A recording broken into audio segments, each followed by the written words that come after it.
catch a glimpse of me. Don't you worry, it's okay to take a peek.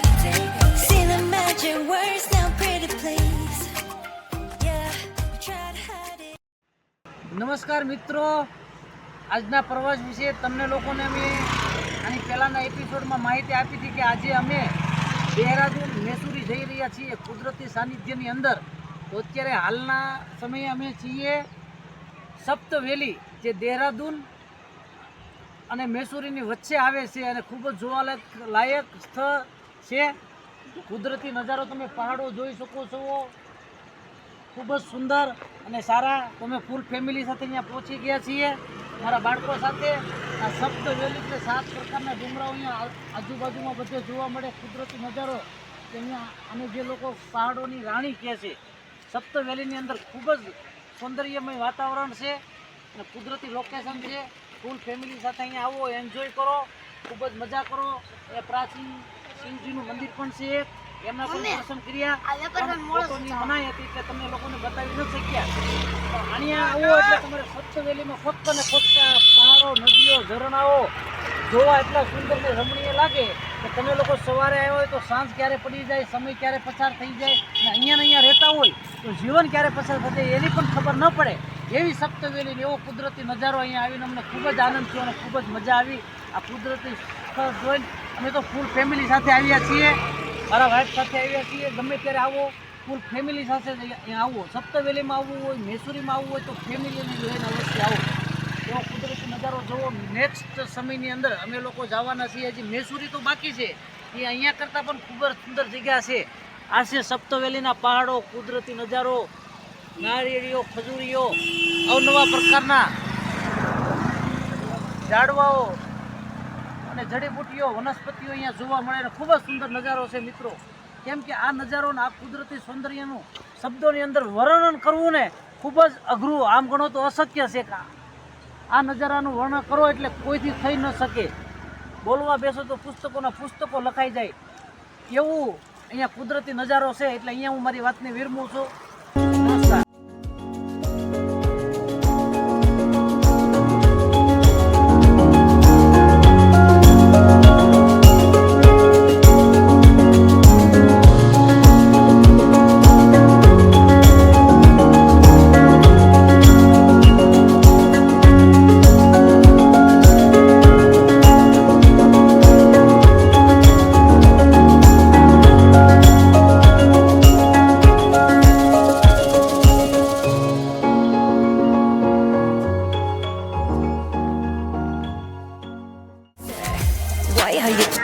નમસ્કાર મિત્રો, આપ જોઈ રહ્યા છો કુદરતી નજારો, રમણીય દ્રશ્ય.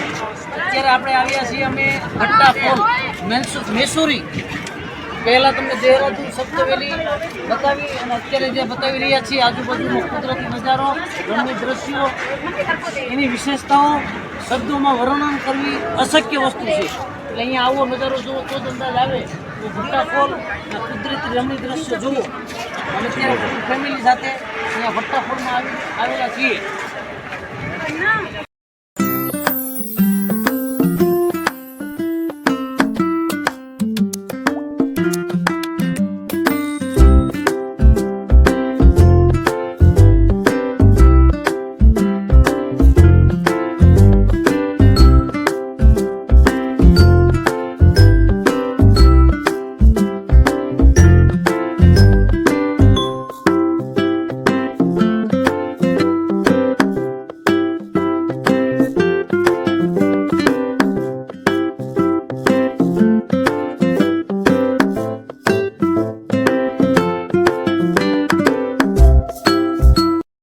ફોલની અંદર રોપવે પણ આવેલો છે, આપ લોકો જોઈ શકો છો. રોપવેની અંદર અહીંયાથી રેકિંગ કરવા માટે તમે નીચે સુધી જઈ શકો અને ખૂબ જ સુંદર ને સરસ રીતે પાર્કિંગની પણ વ્યવસ્થા છે.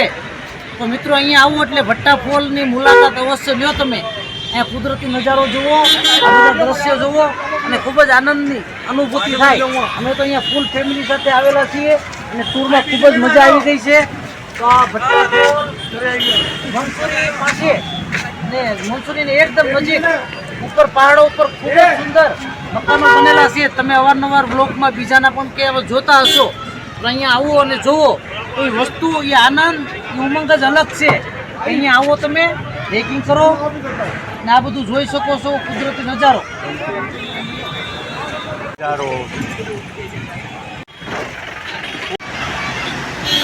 નમસ્કાર મિત્રો, મેસુરી પહાડ, લોકો કહે છે કે પહાડો की રાની મેસુરી, એ વાત અત્યાર સુધી ખોટી નહોતી. અમે જોયું, જાણ્યું અને અનુભવ કર્યો કે મેસુરી એટલે પહાડો की રાની મેસુરી, જે દેહરાદૂનથી ફક્ત 30-31 કિલોમીટર દૂર થાય છે. અમે લોકો અહીંયા આવ્યા, જોયું, તમને અગાઉ જાણકારી પણ આપી ને અત્યારે અમે લોકો અહીંયાથી રિટર્ન પણ થઈ ગયા છીએ. આ તમે જે લાઈવ લોકેશન મારી સામે નજર સામે જોઈ રહ્યા છો કે પહાડો की રાની મેસુરી, હજી તો અમે લોકો પહોંચ્યા છીએ પહાડો की રાની. તો પહાડોનો રાજા કેવો હશે તમે વિચાર કરો.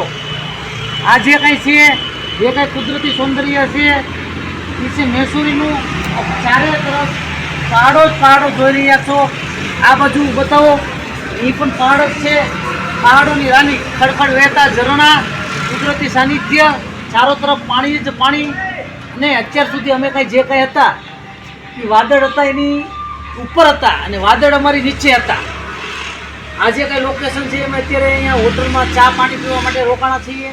અમે 17 જણા લોકો ટ્રીપ લઈ અને હરિદ્વારથી મેસુરી આવ્યા હતા. પણ અમને લોકોને ખૂબ જ મજા આવી, આનંદ થયો ને આ બધું લોકેશન જોયું અને અનુભવ કર્યો. ત્યારે જ આનો અનુભૂતિ થાય. કોઈ પણ વસ્તુ હોય, કોઈક વાત કરે, હું તમને કહું અને તમે વાત સાંભળો, એમના કરતાં ખુદ જ અહીંયા આવો, જુઓ અને જાણો અને અનુભૂતિ કરો, ત્યારે તમને લોકોને ખબર પડે.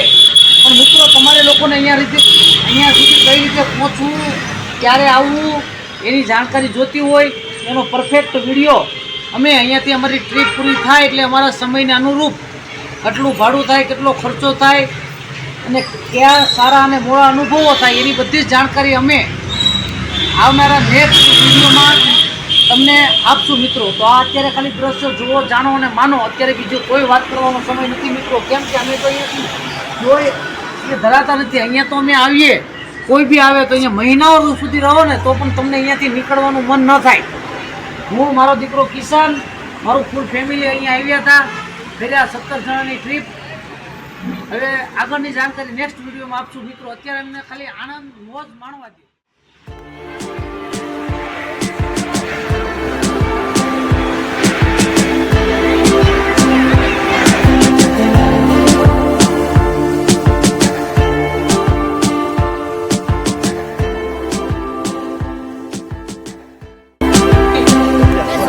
પહાડો की રાની ફૂલ ફેમિલી સાથે ટૂરની મજા.